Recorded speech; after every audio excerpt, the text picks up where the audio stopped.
Hey freshmen, welcome back to Written Theory 2 in our new online format of learning. I hope that these videos are as helpful to you and hopefully as enjoyable to you as they are to me making them. I'm really kind of enjoying this teaching online thing. I miss seeing you guys, but I think we can make this work. I think this is fine. Now, of course, in our first half of the semester, we spent some time moving on from melody into counterpoint, and we've spent the last several months writing first two-voice counterpoint, having two melodies happen at the same time and what interactions there are between the voices, consonances, dissonances, embellishments of structures. And then we, this semester, spent a lot of time on three-voice writing, adding a third voice into the mix, seeing that parallel thirds work well, learning all of our different partimento schemata that we've discussed this semester, and just learning how to write three voices together at the same time, learning how bass lines tend to work. All of these tools are going to serve us as we shift our focus now to harmony. And harmony is kind of the agreement between the voices, or the disagreement between the voices, as the case may be. And it's what happens when you start putting more and more voices together and they start interacting with each other, and especially with the overtones above the bass. That's, of course, is where our consonance and our dissonance comes from, things agreeing or disagreeing with the bass. And as we do this, we're going to kind of naturally shift our focus a little bit away from the horizontal line of a melody, or of, two melodies moving along against each other. Even of three melodies, except I don't have three hands, so I'm not going to demonstrate three-voice counterpoint to you.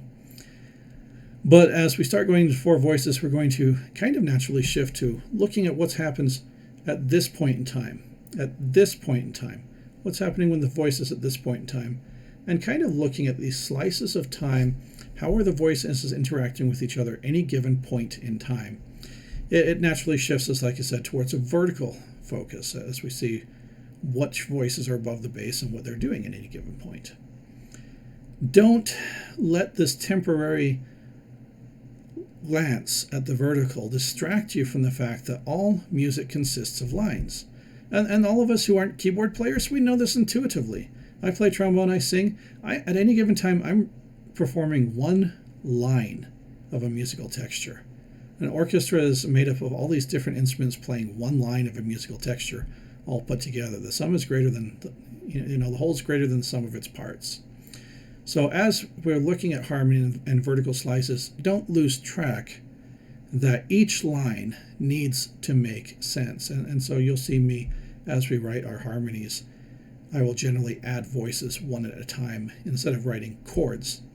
Chopin complained once about people thinking about vertical chords and not really knowing what to do with the individual voices. He deplored the teaching of harmony before the teaching of counterpoint. So we've learned some counterpoint. Now it's time to move into harmony.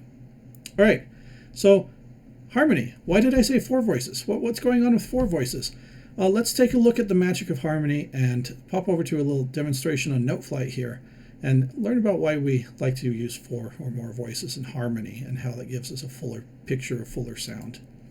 So over here, we've got ourselves a lovely little cadential bass line. Mi, fa, sol, do. Maybe let note flight play that. Yeah, lovely little bass line. Ties in nicely with what we talked about in oral theory yesterday, by the way, freshmen, just reinforcing that, because we have here a tonic, mi, plagal, fa, sol, authentic, do. It naturally moves through our different areas, tonic, plagal, authentic, authentic back to tonic, with our different things here. All right, so above that, I'm recognizing mi, fa, sol, do. Sol, do, that's a bassizans. So we've got our bass voice of our cadence here. It's a great bass line for a cadence. Let's add in our other two voices in a typical three-voice writing. So how about a cantizans in the soprano? We love cantizans in the soprano, right? So let's start with a do. Let's come up here. Do, do, and we'll just hold that over. Remember, we have the stable do in the tonic. As we hit the plagal area, it destabilizes our do, and that wants to resolve down then to our T as a result. T, and there's our coming back home to do, do, ti, do, there's our cantizans. Let's listen to our two voice texture that we just created. Yeah, lovely counterpoint. Love it. Let's add in a third voice. Now let's go into our lower voice here and we'll add a third voice to the texture. I've got a bassizans, I've got a cantizans. It seems to me that maybe next we should add a tenorizans. Mi, re, re, do. Well, that'd be great, tenorizans. There we go. Mi, re, re, do. So now I've got our cantizans, our bassizans, and our tenorizans all at once. Let's take a listen.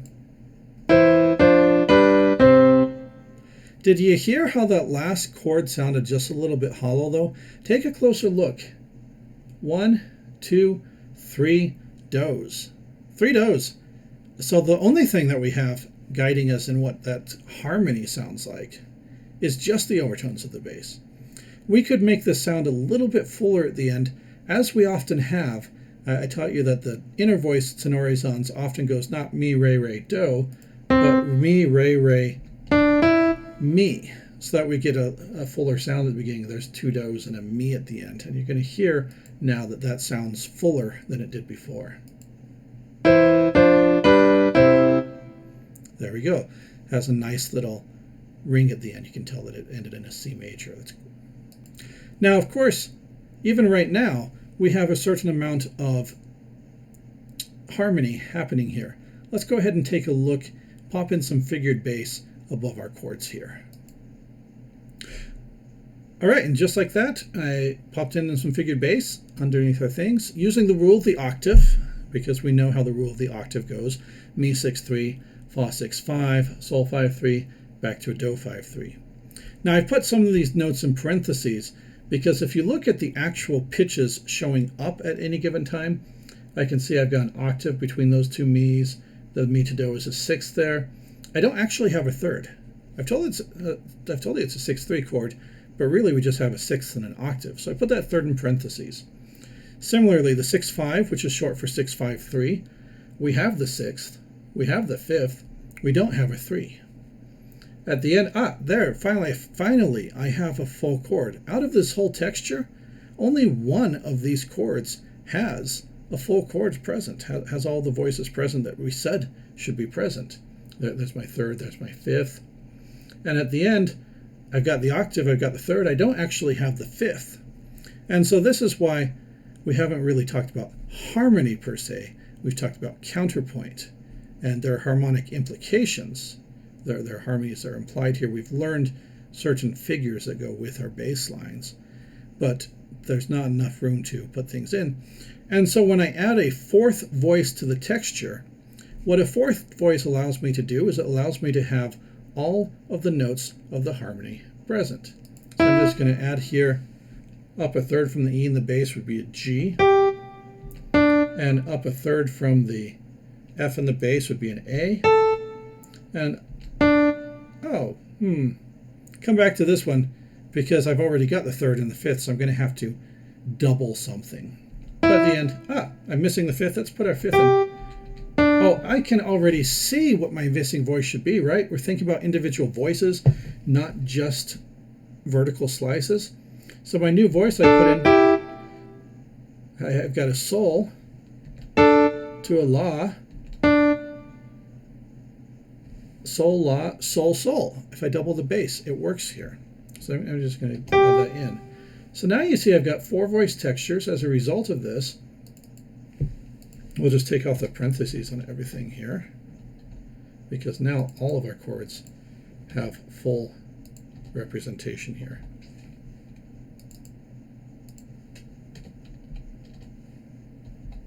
And there we go.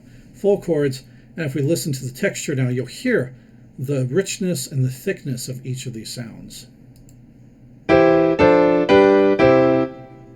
Yeah. Looking at the individual voices, do, do, ti, do. There's our cantizans. Sol, la, sol, sol. Sol, sol. That was the boring version of the altizans we learned about some time ago. It's a really good way of fleshing out a texture. It's not an interesting line. Sol, la, sol, sol. I remember playing the trombone part for do, a deer, a female deer, And I'm telling you guys, like 128 measures, there was offbeats of sol, sol, sol, sol, sol, sol, sol, sol, la, la, la, la, sol, sol. You get the picture. It was that sol, la, sol, sol. It's not a terribly interesting line, but it sure makes the harmony sound good. And so this is our introduction to harmony. It thickens the sound.